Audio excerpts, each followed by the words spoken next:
Assalamualaikum warahmatullahi wabarakatuh. Waalaikumsalam warahmatullahi wabarakatuh. Yang terhormat Bapak Sudiman SPD SD selaku mentor orientasi di Tilok SD Negeri 1 Mangli, dan yang terhormat juga peserta orientasi di Tilok SD Negeri 1 Mangli. Pertama-tama mari lagi kita panjatkan puja dan puji syukur kehadirat Allah Subhanahu wa taala yang telah melimpahkan rahmat dan hidayahnya kepada kita semua sehingga hari ini kita dapat berkumpul dalam seminar laporan orientasi P3K pengenalan nilai dan etika instansi pemerintah bagi P3K, khususnya di sini di SD Negeri 1 Mangli. Sebelumnya perkenalkan, nama saya Ardia Musikaweni dengan unit kerja di SD Negeri 1 Mangli dengan bimbingan mentor kami yaitu Bapak Sudiman SPD SD sebagai kepala sekolah di SD Negeri 1 Mangli. Orientasi di sini, dasar pelaksanaan orientasi P3K adalah surat edaran dari BPSDMD pada tanggal 17 Februari 2023 dengan nomor yang tertara pada slide. Di sini saya tampilkan profil dari SD Negeri 1 Mangli. Untuk yang pertama yaitu visi. Visi dari SD Negeri 1 Mangli yaitu terwujudnya peserta didik yang beriman, cerdas, terampil, berkarakter dan berdaya saing. Jadi di sini ada 5 poin dalam visi. Yang pertama beriman, yang kedua cerdas, yang ketiga terampil, yang keempat berkarakter, dan yang kelima berdaya saing. Di sini ada misi sesuai dengan visi tadi. Untuk yang pertama bisa dilihat pada slide. Ini sesuai dengan visi yang pertama yaitu iman atau beriman. Kemudian untuk misi yang kedua sesuai dengan visi yang kedua tadi yaitu peserta didik yang cerdas. Lanjut. Kemudian untuk misi yang ketiga sesuai dengan visi yang ketiga yaitu terampil atau memiliki keterampilan. Kemudian yang keempat di situ sesuai dengan misi yaitu karakter atau berkarakter. Dan yang kelima sesuai dengan visi yaitu bersaing atau berdaya saing. Next. Di sini saya tampilkan rencana hasil kerja P3K di unit kerja SD Negeri 1 Mangli, di mana saya sendiri mengajar di kelas 5 sebagai guru kelas dengan masa kontrak 2022 sampai 2027. Tujuan instansi SD 1 Mangli yaitu terwujudnya peserta didik yang beriman, cerdas, terampil, berkarakter dan berdaya saing. Next. Di sini ada untuk tahun yang pertama ada 5 rencana kerja yaitu pembiasaan yang dilakukan di pagi hari dari kelas 1 sampai kelas 6 secara bersama-sama di halaman sekolah dengan jadwal dari hari Senin sampai hari Sabtu dengan pembiasaan yang berbeda-beda. Kemudian yang kedua pembiasaan yang dilakukan oleh siswa tapi dilakukan di dalam kelas. Kemudian yang ketiga menggunakan media komputer, khususnya di sini kami menggunakan Chromebook dalam pembelajaran yaitu dengan bermain game sound. Kemudian yang keempat dengan menggunakan kartu aksara Jawa, dan yang kelima programnya yaitu melakukan SPP. Untuk tahun yang kedua, di mana saya juga mengajar di kelas 5, di mana peserta kelas 5 biasanya ikut lomba-lomba akademik, di antaranya misalkan OSN. Next. Kemudian tahun yang ketiga di tahun 2025 membimbing dalam kegiatan ekstrakurikuler, di mana saya sendiri juga mendapatkan tugas tambahan yaitu sebagai pembina pramuka. Kemudian yang keempat tahun 2026 dengan kegiatan membimbing dalam kegiatan UKS, di mana saya sendiri juga sebagai pembina UKS. Kemudian yang kelima membimbing dalam pemanfaatan teknologi komputer dalam kegiatan pembelajaran lebih lanjut, lebih detail lagi. Untuk yang pertama, di tahun yang pertama, yaitu melaksanakan pembiasaan di pagi hari sebelum memulai pembelajaran sesuai dengan jadwal yang telah ditentukan. Tahapannya, yang pertama, semua peserta didik berbaris di halaman sekolah, kemudian dipimpin oleh guru sebagai koordinator pembiasaan, kemudian dibantu oleh siswa secara bergilir bergantian memimpin pembiasaan. Kemudian outputnya, output yang pertama ini sesuai pembiasaan, yaitu upacara bendera. Yang kedua, ini output sesuai pembiasaan, yaitu cek gigi dan buku. Kemudian untuk yang ketiga sesuai dengan pembiasaan, yaitu menyanyikan lagu wajib nasional. Dan yang keempat sesuai dengan pembiasaan, yaitu senam bersama. Dan yang kelima yaitu dengan Asmaul Husna. Dan yang keenam dengan K3, di mana penerapan nilai akhlaknya yaitu akuntabel dan pelayanan. Di sini foto pembiasaan senam di mana siswa berbaris kemudian melakukan senam secara bersama-sama. Kemudian yang kedua, pembiasaan yang dilakukan di kelas, yaitu yang pertama membaca Pancasila bersama-sama, menyanyikan lagu Indonesia Raya, dan dilanjutkan dengan berdoa. Outputnya yaitu meningkatkan rasa religius dan nasionalisme sesuai dengan penerapan sila-sila dalam Pancasila. Dan penerapan nilai akhlaknya yaitu loyal, atau di sini ada nasionalisme, terutama sila yang pertama, dan juga ada akuntabel. Lanjut. Kemudian program yang ketiga yaitu menggunakan media komputer atau Chromebook dalam pembelajaran, yaitu dengan bermain dengan Gimsong. Tahapannya, yang pertama, guru mempersiapkan daftar pertanyaan yang dimasukkan dalam aplikasi WordWall dengan Gimsong. Kemudian peserta didik mengerjakan Gimsong dengan menggunakan Chromebook. Kemudian yang ketiga, setelah selesai guru menentukan peserta didik yang mendapatkan ranking 1 sampai 10 dalam Gimsong tersebut. Dan yang keempat, refleksi, di mana output yang diharapkan dengan penerapan program ini yaitu peserta didik dapat lebih menguasai teknologi komputer, lebih menguasai materi pembelajaran, dan juga terciptanya pembelajaran yang bermakna, menyenangkan, dan tidak membosankan. Di mana penerapan nilai akhlaknya yaitu di sini akuntabel, kemudian yang kedua kompeten, dan yang keempat, yang ketiga yaitu pelayanan. Di sini ada foto kegiatan penggunaan media komputer dengan Gimsong. Di situ ada, maaf dari video saya screenshot karena pas itu fotonya tidak ada. Kemudian lanjut. Yang berikutnya menggunakan media kartu aksara Jawa. Tahapan kegiatan yang pertama, peserta didik menghafalkan aksara Jawa dan pasangannya juga. Yang kedua, peserta didik maju ke depan memilih aksara Jawa sesuai dengan suku kata yang diminta oleh guru.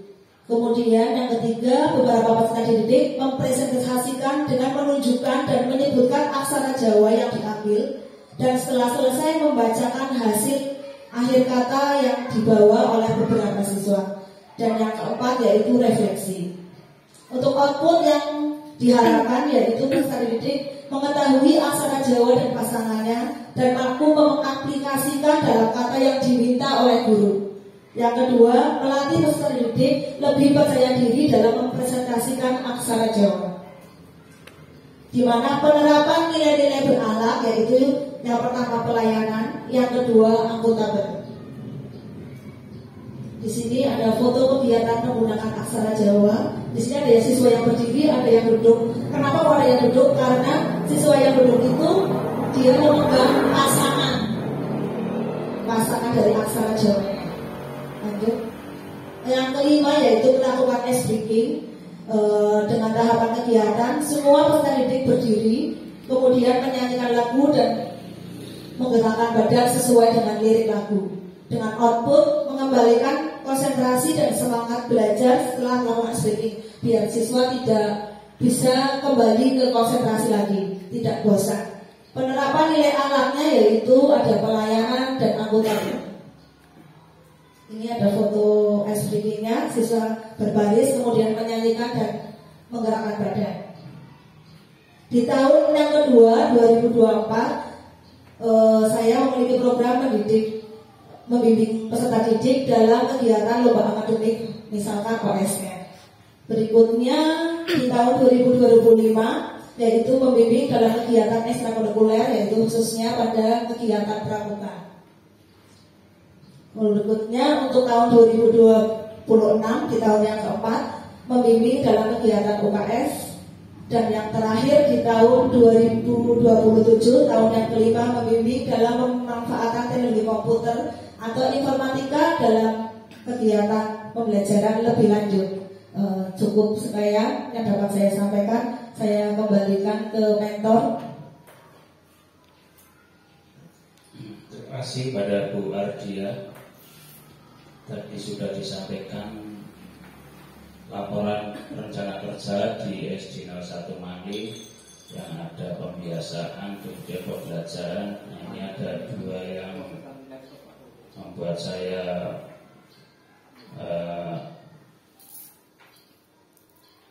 terkagum-kagum dengan pembiasaan menggunakan media komputer yaitu game show. Sedangkan di era sekarang itu masih banyak SD yang siswa-siswa itu belum begitu canggih dalam menggunakan media IT. Yang perlu saya tanyakan tadi menggunakan Chromebook itu semacam laptop lah, kecil. Apakah setiap siswa itu bisa memenuhi satu siswa satu Chromebook di sekolah panjenengan? Terima kasih. Untuk jumlah Chromebook yang kami punya, kami dapat bantuan, alhamdulillah. Jumlah Chromebooknya 15, sedangkan untuk jumlah siswanya di kelas 5 itu ada 24, Bapak. Jadi kami memiliki solusi bisa dijadikan 2 sesi. Untuk yang pertama berarti 12 dibagi 2 ya Pak. Ada 2 sesi. Untuk sesi yang pertama 12 anak, dilanjutkan dengan sesi yang berikutnya juga 12 anak. Terus kendalanya, apakah di sekolah itu dengan berjalannya 12 Chromebook itu akses internetnya mampu atau tidak itu? Iya Pak, kelemahannya di situ karena di SD 1 Mangli untuk kapasitas internetnya memang masih kurang. Tapi bisa juga dengan solusi misalkan anak-anak yang memiliki Android bisa juga membawa dengan akses internet sendiri. Kemudian yang tidak membawa Android bisa juga menggunakan Chromebook tersebut. Saya ingin menambahkan ya. Jadi dalam menggunakan media-media komputer atau Chromebook ataupun Android, manakala di sekolah itu memang aksesnya kurang, itu ada beberapa solusi. Yang tadi anak bisa membawa Android sendiri. Kemudian solusi yang lain adalah bisa dibuat kelompok. Dalam satu kelompok misalnya ada 4 atau 5 anak, sehingga pada masing-masing kelompok itu mengoperasikan Chromebook itu mungkin 1, sehingga dalam satu kelompok 4 anak atau 5 anak itu bisa dilaksanakan bergantian dalam satu kelompok. Itu akan lebih memudahkan karena aksesnya mungkin terbatas, sehingga dengan cara berkelompok ini akan memotivasi juga anak, sehingga anak itu dalam satu kelompok mungkin urutannya juga dibuat sedemikian rupa, tidak hanya itu mungkin melalui menjawab pertanyaan, jadi yang paling pinter nomor 1, nomor 2 dan seterusnya. Itu akan memacu anak dalam keaktifan. Kemudian dalam penggunaan Chromebook juga kalau berkelompok itu nanti akan mudah panjenengan dalam membimbing ataupun mengarahkan siswa karena itu dibuat per kelompok. Jadi kalau dibuat kelompok itu juga bisa sebagai ajang semacam adu prestasi. Jadi nanti masing-masing kelompok akan diadu kelompok mana yang paling cepat dan nilainya paling tinggi. Itu adalah penggunaan Chromebook itu ya. Kemudian yang kedua tadi masalah aksara Jawa. Nah, sedikit pertanyaan. bagaimana cara membangkitkan minat siswa dalam mempelajari aksara Jawa. Sedangkan di saat ini mungkin di sekolah-sekolah itu umumnya anak-anak itu sangat minim sekali tentang pengetahuan aksara Jawa. Kira-kira bisa tidak memberikan satu contoh saja kebiasaan yang mengarahkan anak itu akan senang pada aksara Jawa itu, contohnya apa? Misalkan kita lebih sering, misalkan satu hari kita menghafalkan untuk beberapa aksara Jawa, Pak. Satu hari misalkan dari Gono Coroko itu untuk hari yang pertama. Kemudian untuk pertemuan berikutnya untuk barisan kedua sampai barisan keempat. Itu bisa. Jadi kalau secara langsung semuanya kayaknya masih kurang, nggak bisa. Berarti saya beri masukan juga pembiasaan, contohnya mungkin sebelum pembelajaran mungkin anak itu diajak dulu mungkin nyanyi-nyanyi sing ada di situ ada aksara Jawa, dikolaborasi lah punya pelajaran. Kemudian mungkin ditunjukkan masing-masing anak menghafal satu huruf dulu. Satu huruf Hono Coroko berarti ada 20 aksara ya. Nah itu 20 anak. Nanti akan panjenengan menunjuk satu huruf, yang punya huruf itu akan tunjukkan jari. Itu lama-kelamaan nanti hari berikutnya mungkin diganti. Kemudian lagi pada waktu pulang sekolah, pada waktu pembelajaran ataupun akhir pembelajaran bahasa Jawa, aksara Jawa, itu anak dibiasakan dengan menjawab pertanyaan ataupun menggunakan kartu kata aksara Jawa. Nah, anak yang betul nanti akan mendapat nilai plus, ataupun pada akhir pembelajaran berarti pulang lebih dulu. Itu kebiasaan-kebiasaan yang mengarah pada aksara Jawa. Itu salah satu contoh. Dan yang lain monggo panjenengan berinovasi, berkreasi, sehingga anak itu selain secara pengetahuan juga terpenuhi, tapi punya keterampilan, punya akses di mana tadi menggunakan komputer dan sebagainya, itu juga bisa digunakan dalam pembelajaran bahasa Jawa, karena itu juga muncul aksara-aksara Jawa. Jadi tingkatkan penggunaan akses komputer itu dalam setiap pembelajaran, tidak hanya pelajaran tertentu, tapi ini adalah setiap pembelajaran bisa menggunakan akses komputer, kemudian diproyektorkan agar anak lebih aktif, lebih semangat lagi, sehingga nanti anak akan tercapai hasil pelajaran yang lebih baik. Demikian buat ya. Terima kasih atas sarannya. Demikian presentasi seminar hasil orientasi di Tilok SD Negeri 1 Pangli, khususnya untuk saya sendiri, Ardia Mustikawini di SD Negeri 1 Pangli. Saya akhiri, wassalamualaikum warahmatullahi wabarakatuh. Waalaikumsalam warahmatullahi wabarakatuh.